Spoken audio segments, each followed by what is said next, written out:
Hello Mama Mel, I am Dita, and I am choosing African Union as my presentation topic for final exam. And the reason why I chose African Union is because their regionalism is desperately wanted to replicate that of EU, but they operated with ASEAN mindset, which will be explained in more details later.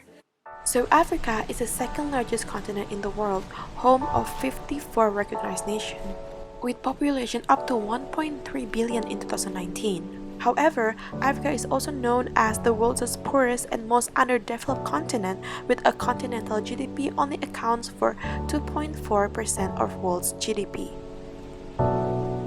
Now let's see why Africa is considered a world's region.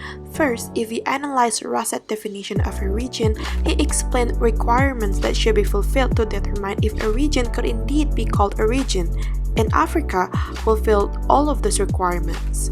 So all African nations are located in the most centrally located continent in the world, where they share similar historical background of being colonized except for Ethiopia and Liberia.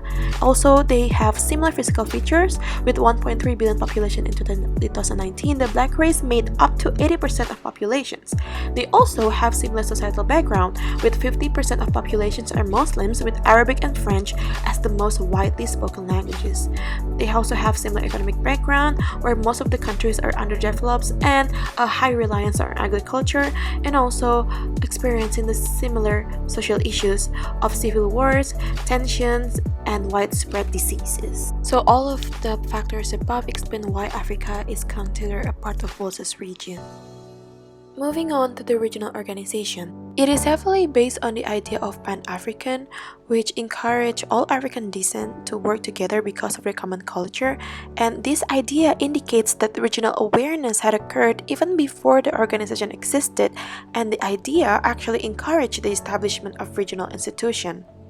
An African Union had only been established in 2002 as a successor of Organization of African Unity, and the initial organization was established during post-colonial era to get rid of the remaining colonization, apartheid, safeguard the sovereignty of member states, and to promote unity and solidarity amongst African states. But because of the principle of inherited boundaries and non-interference, OAU wasn't ineffective in addressing the ongoing civil wars between member states and unable to facilitate economic cooperation nor political unity, and with the successful case of European Union, many African citizens demanded a reform for the organization to be more like EU. When they transferred into African Union, they created some new bodies such as Parliament, African Court of Justice, and African Central Bank, Monetary Fund and Investment Bank for strong institutional support for economic cooperation. African Union also established a framework to achieve the goal of building Africa's socio-economic and integrative transformation called Agenda 2063, consisting of 7 aspirations, basically talking about the African dreams of inclusive growth and all the goals that successful regions wants to become. In conclusion, it is considered a regionalism for it has social, economic, political, and organizational cohesiveness. So does African regionalism is considered an old one or a new one? When OAU changes into African Union, the type shifted into a new regionalism. Here's why. Experts and leaders of African states agree that economic interdependence between each members are a very important factor to create an integrated regions. Therefore, African Union puts a priority in economic integration to achieve not only economic objectives aiming for the member states' welfare, but also political objectives on lessening tension between member states to achieve a peaceful regions with no conflicts. Their commitment of wanting economic integration is reflected into their programs.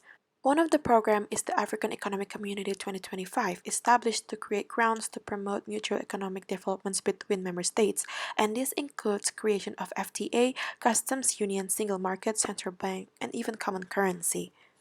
The first step to achieve this economic community is to create regional trade blocs because Africa is such a big continent, and to create effective cooperation and communication, the continent is divided into parts to form regional economic communities, and there are 8 regional trade blocs in total, but the policies of each blocks are not equally made. There are some blocks that use regional common currency or having a tighter customs than the other blocks. African Union also created African Continental FTA, the largest in the world in terms of participating countries. It requires members to remove tariffs from 90% of goods, allowing free access to commodities, goods and services across the continent. It is particularly important to promote inter-African intertrade because a single market has the potential to push regional trade levels up from 15% to 23% within a decade. And next is how African regionalism relate to globalization.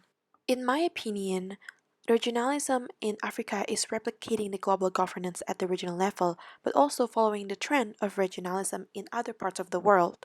So we know that globalization talk about internalization of products and the global integration of international trade, investment, and etc. And African Union copied that into a more regional level. Regionalism works best for regions where developing countries are the majority because it promotes the benefits of intrastate trade while at the same time it offers protections from the global market.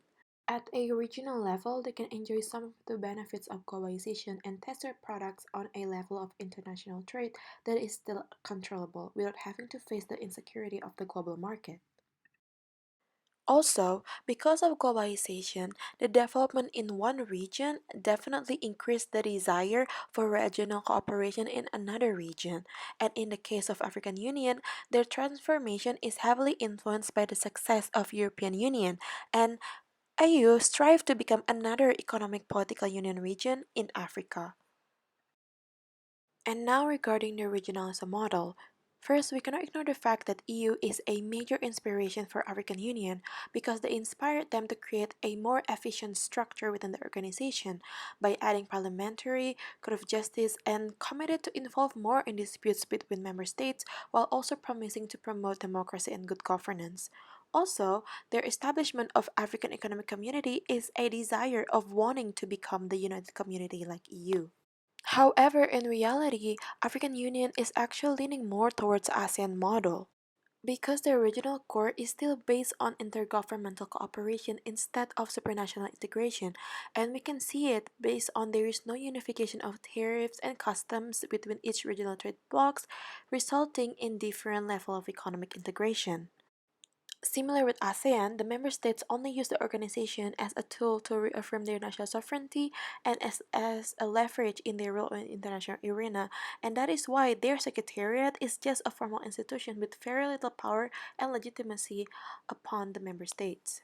Also, the fact that they have an ASEAN mindset, which explains why the progress to achieve integration is difficult. First, is because the reluctance of the member state to surrender their sovereignty to a supranational organization, and also the differences on political and ideological among national leaders make them fail to reach consensus on whether they should seek further cooperations or integration. So in conclusion, African Union wanted to have a greater integrations to become a supranational body. However, the lack of commitment and support from its member state making the process of integrations really, really difficult. And therefore, that is all of my presentation. Thank you for listening, Ma'am Amel. I hope everything is clear and see you next time.